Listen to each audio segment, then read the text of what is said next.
Hi, my name is Pascal.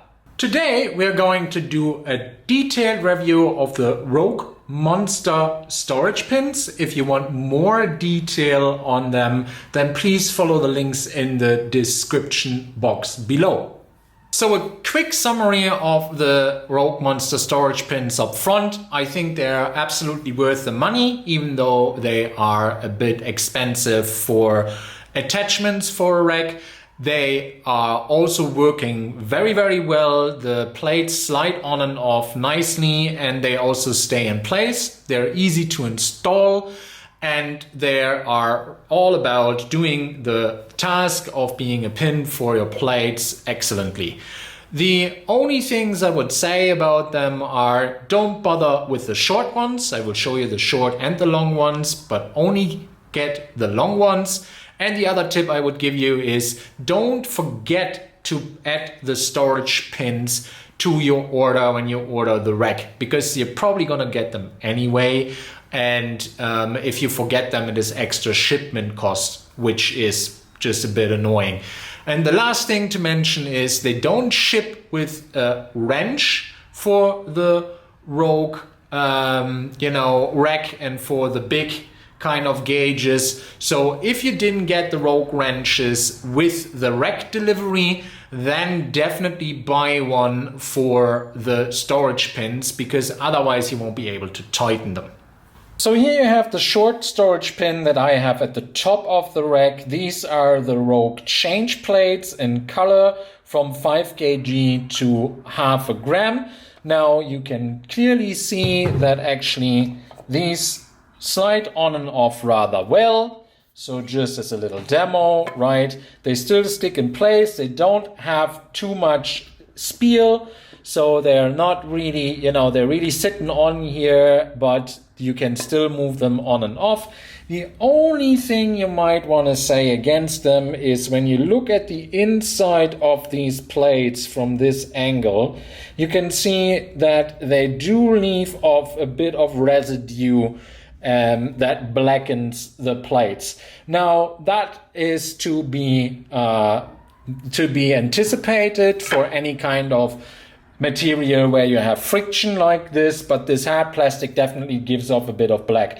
So if you have iron plates, that's no problem, but if you have colored plates like these ones, then the color will suffer a little.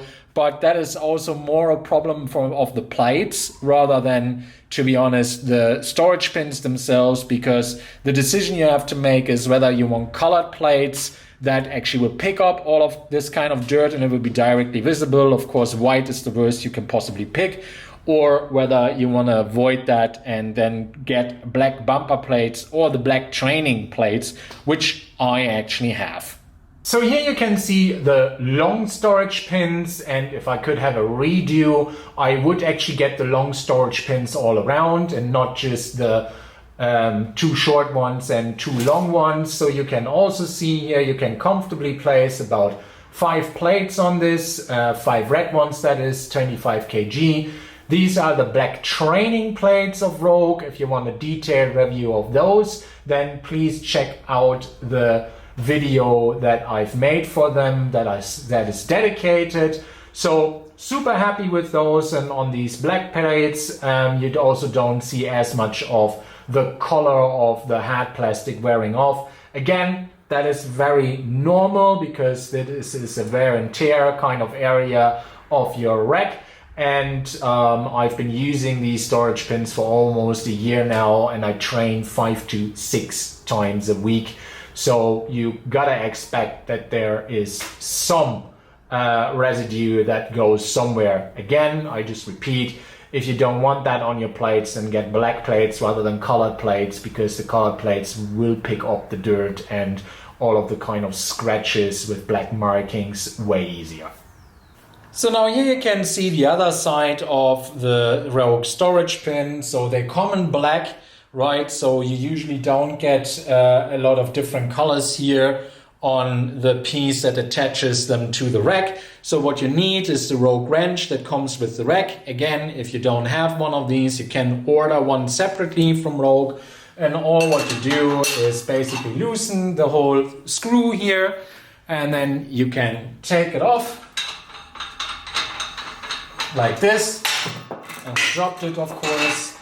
And now you see I got the storage pin off. So this is this small storage pin here. It also comes with a little plastic label here so that it protects the rack from any scratching, just like what I did, because if you drop that stuff, then you actually get scratches. So super easy to install and deinstall, and I will give you a close-up a bit later. Now, sometimes I get some questions around these keyhole holes that you see here. Now, what are these for? Basically, Rogue had the idea that not everybody wants to use these massive kind of pieces of attachments, and maybe want to use something a little smaller from other vendors. So this teardrop design of the holes of the rack is actually fulfilling the purpose of installing something where the diameter, right, of any attachment that you have is smaller, so that you are left with more options. So now I'll just give you a close-up of what I've just deinstalled here. So here you go. This is the short version of the storage pin. So this is what it looks like from the front. This is the inside bit, right, that I've just undone. And now in the middle you have two plastic rings which protect the rack from scratches. And then you will close it and wind it up like this, and then there's actually a stop here, so you also can't really let it slip along this shaft here. So basically, you know, why would you get the storage pins from Rogue, or why won't you use band packs or make anything yourself? Well, if you're a really good handyman, do it yourself, of course. I'm personally not. So if I wanted to make anything that fits as nicely as this, doesn't give my rack any scratches, and also lets the plates slide really, really nicely, I'd be lost. And you know, these things I think cost about 150 each. So the time you will invest to make one from scratch yourself, or buying one for 50 bucks, but then being annoyed and plates dropping and, you know, nothing really fitting in together, is that really worth it when you're getting a rack for 1,000 euros plus? I personally think that is, you know, protecting the pennies and wasting the pounds, but I'll let you be the judge of that.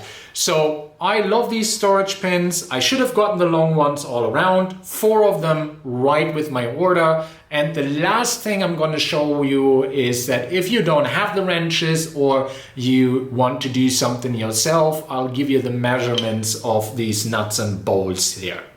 So if you take an adjustable wrench here, which I've gotten from my local shop, and you actually put it on the nut and bolt like this, right? So you see that is the fit, so that you can actually work it yourself. Then you will end up with 35 millimeters. I don't think you can see that, but it will be 35 millimeters. So you see it is quite a big wrench, or more than 1¼ of inches, right? So this is basically maxed out at 35 millimeters. You'll also get the measurements from the Rogue website, of course, but if you don't have any wrench lying about that is that big, you can either add one on the Rogue website itself. They come in packs of 2. So, or, you know, you get one of these adjustable ones in your local, you know, B&Q or Obi or Hornbach or wherever you may live. You know, your local DIY shop, and get going with that. That also works. So I hope that helps with your planning. Definitely get the storage pins on the rack. You can also debate whether you want to drill them to the wall. That I would recommend if you wanted to use the rack from both sides, because what is a bit of a downside for these storage pins is that on the side you will store the plates. You can't really use that side for any barbell exercises because the plates are blocking the bar path. So that's all to be said on these storage pins. Thanks for watching. Please like, subscribe, and tell your friends about my channel. Have a very nice day, and I hope to see you soon. Bye bye.